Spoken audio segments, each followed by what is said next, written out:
जय गुरु। आपने 15 मिनट तक प्राणातिपात की व्याख्या की, अमेजिंग। और एक शब्द जो शास्त्रीय भाषा में हमेशा ही सिखाया जाता है, हिंसा, उसका उपयोग ही नहीं किया, क्या कारण है?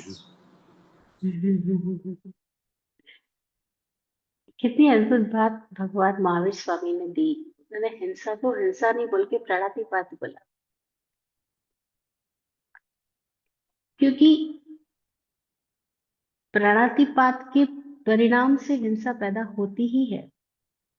लेकिन हिंसा को समझने की बजाय अगर हम प्राणातिपात को समझे तो शायद हमें हमारा स्वाध्याय अच्छे से हो पाएगा।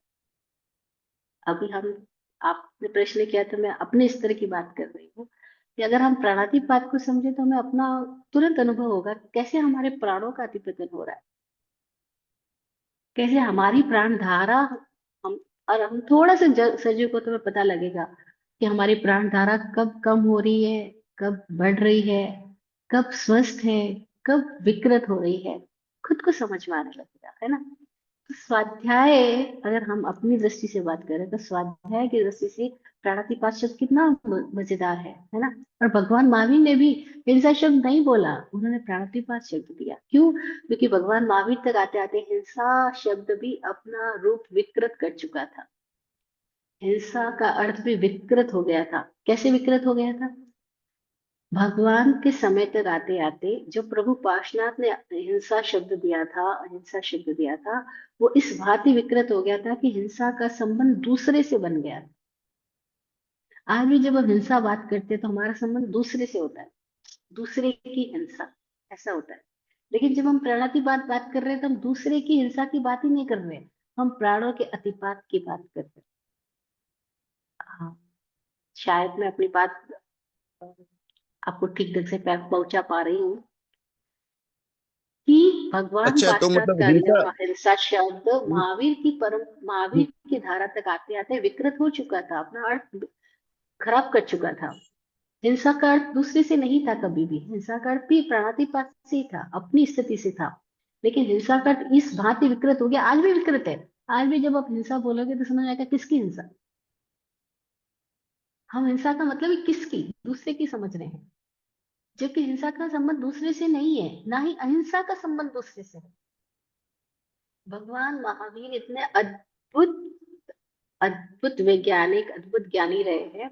उन्होंने स्पष्ट कहा, अहिंसा समयम चैव एतावंतम विजानीय। ये सूत्र कहता है, सूत्र का सूत्र है। वो कहते हैं अहिंसा समयम चैव, अहिंसा समय एक ही है, अहिंसा आत्मा एक ही है।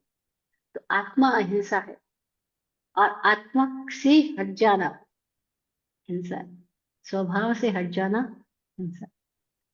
लेकिन अब ये जो हिंसा है, अब वो विकृत रूप ले चुका है। हिंसा, जब भी हम हिंसा शब्द का प्रयोग करते हैं तो वहां दूसरे के अर्थ में आ जाती है, किसकी हिंसा की है। तो दूसरे, अदर ओरिएंटेड हो गई बात। और ये अदर ओरिएंटेड बात नहीं है, धर्म का संबंध पर से नहीं है, अदर ओरिएंटेशन से नहीं है, स्व से है।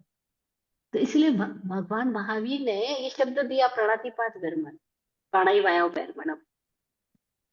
क्योंकि उन्होंने देखा कि हिंसा शब्द भी बिगड़ चुका है, तो हिंसा शब्द का प्रयोग ही नहीं किया उन्होंने, उन्होंने प्राणातिपात शब्द का प्रयोग किया। इतनी अद्भुत बात करी। लेकिन आज वापस परंपरा ने, जैन परंपरा जो महावीर को फॉलो कर रही है, उसने भी प्राणातिपात शब्द भुला दिया, हिंसा शब्द को ही प्रयोग में ला रहे हैं। और पूरी हिंसा का विज्ञान अदर ओरिएंटेड है। उसको मत मारो, उसको मत काटो, उसको मत खाओ, वो मत पहनो, वहां मत जाओ, दूसरे की हिंसा हो जाएगी। हमको सबको दूसरे से संबंध जोड़ दिया गया। चींटी की हिंसा हो जाएगी, पानी की हिंसा हो जाएगी, पानी के जीवों को बचाओ। तो क्या सांस भी ना ले आदमी? क्योंकि सांस भी लेगा तो वायु की जीव की तो जाएंगे ही। लेकिन सब अदर ओरिएंटेड बता दिया। लेकिन ज्ञानी क्या बोलते गए? बोलते प्राणों का अतिपात ना हो। तो श्वास लेते हुए भी अतिपात ना हो, ऐसा पॉसिबल है? प्राणों का ऊर्ध्वगमन होगा, और आपके ही प्राणों का ऊर्ध्वगमन नहीं होगा, श्वास के माध्यम से जो आपके साथ आ गए हैं उनके भी प्राणों का ऊर्ध्वगमन हो जाए। इसलिए महावीर ने बहुत अद्भुत बात कही, प्राणातिपात की बात करी। क्योंकि प्रभु पाश का दिया हुआ अहिंसा और हिंसा शब्द महावीर के समय तक आते आते अपना अर्थ खो चुका था, विकृत कर चुका था। और आज भी वो विकृत ही है। लेकिन आज भी जैन लोग प्राणातिपात शब्द को न समझकर न प्रयोग में लाकर हिंसा को ही प्रयोग में लाते हैं और अहिंसा को प्रयोग में लाते हैं, और दोनों को ही वो अदर ओरिएंटेड करके ही समझते हैं। आज भी वो गलती जारी है। तो अगर हम में से किसी को समझ में आया है, तो हम इस सही समझ को फैलाने में मददगार बने कि हिंसा नहीं कहा भगवान ने, प्रणतिपात शब्द कहा। और अहिंसा किसी और के लिए नहीं कहा, अहिंसा का अर्थ आत्मा कहा। उन्होंने आत्मा को अहिंसा नाम दिया। हमारी वह विशुद्ध अवस्था जहाँ कोई ऑब्जेक्टिविटी नहीं है, उसको अहिंसा नाम दिया।